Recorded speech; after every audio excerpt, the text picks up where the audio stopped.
Hello दोस्तों, मैं ब्रजेश कुमार आपका अपने channel NCERT for government exam में स्वागत करता हूं। दोस्तों देखिए, इस वीडियो में जो 18 अक्टूबर का पेपर हुआ है दोस्तों एसएससी एमटीएस का सेकंड शिफ्ट का, उसको देखेंगे, ठीक ना। अभी तक दोस्तों आपके 10 दिन हो गए दोस्तों एसएससी एमटीएस के पेपर होते हुए, 10 पारियाँ हो चुकी हैं, ठीक ना। तो चलिए दोस्तों देखते हैं कि आज 11वें दिन दोस्तों क्या पूछा है।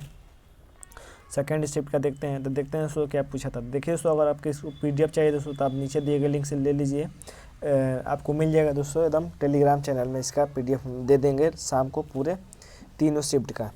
तो देखते हैं दोस्तों पहला क्वेश्चन क्या पूछा गया था। पहला क्वेश्चन पूछा था कि फिक्की के अध्यक्ष कौन है दोस्तों वर्तमान में, ठीक ना। तो फिक्की के वर्तमान में अध्यक्ष दोस्तों ये डॉक्टर अनीस शाह है, फिक्की के वर्तमान में अध्यक्ष। देखिए दोस्तों, जितने भी रिलेटेड क्वेश्चन बता रहा हूँ दोस्तों वो हर शिफ्ट में फंस जा रहा है। तो रिलेटेड क्वेश्चन एकदम आप पढ़ कर जाइए, जिस तरह इसमें हाथ दिखाया हूँ ये सब रिलेटेड क्वेश्चन है, ठीक ना।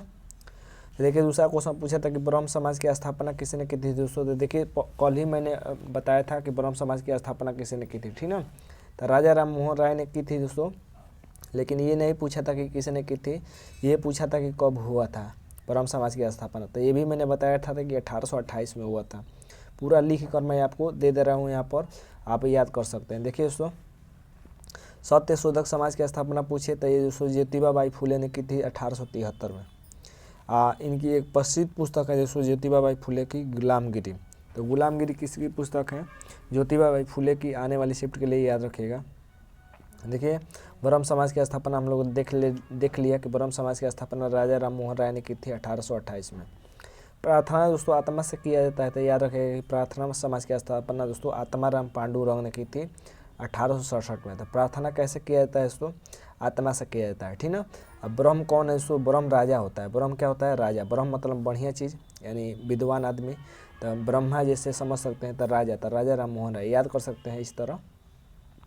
आर्य समाज की स्थापना दोस्तों दयानंद सरस्वती ने की 1875 में। 1875 में। तो आर्य लोग जब शुरू में आए थे तो क्या थे? दयावान थे। तो इस तरह याद कर सकते हैं कि आर्य लोग क्या थे? दयावान। तो आर्य समाज की स्थापना दयानंद सरस्वती ने। अब देख लेते हैं दोस्तों क्या पूछा था। देखिए दोस्तों ये क्वेश्चन पूछा था कि अकबर के वकील कौन थे? अकबर के वकील कौन था? तो देखिए दोस्तों वकील का मतलब संरक्षक देने वाला, ठीक ना।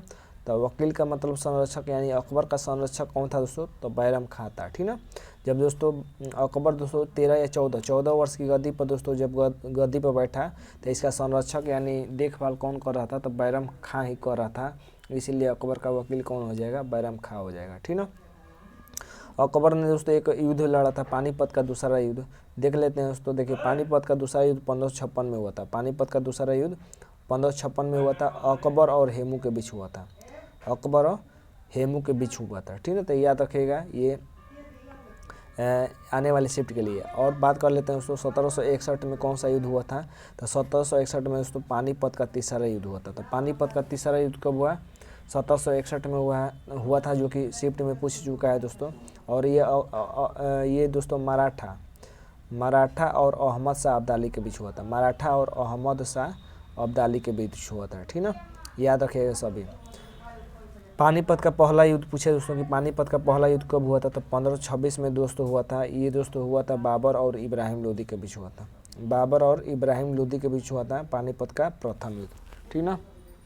और देखते हैं दोस्तों, देखिए ये क्वेश्चन पूछा गया था कि पंचमढ़ी किस राज्य में है? तो देखिए दोस्तों पंचमढ़ी की बात कर लेता है दोस्तों। तो पंचमढ़ी दोस्तों ये मध्य प्रदेश में है, ठीक है। पंचमढ़ी मध्य प्रदेश में है दोस्तों। अगला देख लेते हैं क्या पूछा था। देखिए अगला क्वेश्चन पूछा था कि शुद्धि आंदोलन की स्थापना किसने की? तो देखिए दोस्तों शुद्धि आंदोलन की बात कर लेते हैं। तो शुद्धि आंदोलन की स्थापना दोस्तों दयानंद सरस्वती ने की थी, ठीक है। दयानंद सरस्वती ने।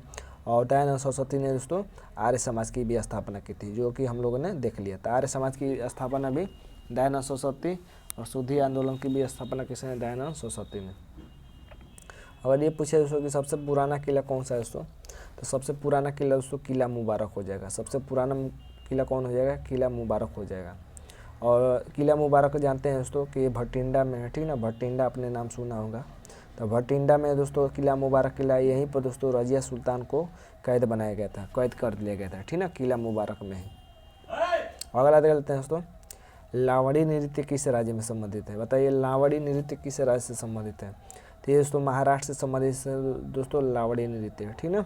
और याद रखिएगा लेजिम अगर पूछे तो लेजिम भी दोस्तों महाराष्ट्र से संबंधित है। तमाशा मोस्ट इम्पोर्टेंट है दोस्तों, तमाशा भी महाराष्ट्र से संबंधित है। अगला क्वेश्चन पूछा गया दोस्तों कि माइक्रो फाइनेंस का मुख्य कार्य क्या होता है। माइक्रो फाइनेंस जो होता है उसका मुख्य कार्य क्या होता है। तो इसका कार्य होता है दोस्तों वित्तीय ऋण प्रदान करना होता है, ठीक ना। वित्तीय ऋण प्रदान करता है दोस्तों माइक्रो फाइनेंस, ठीक ना।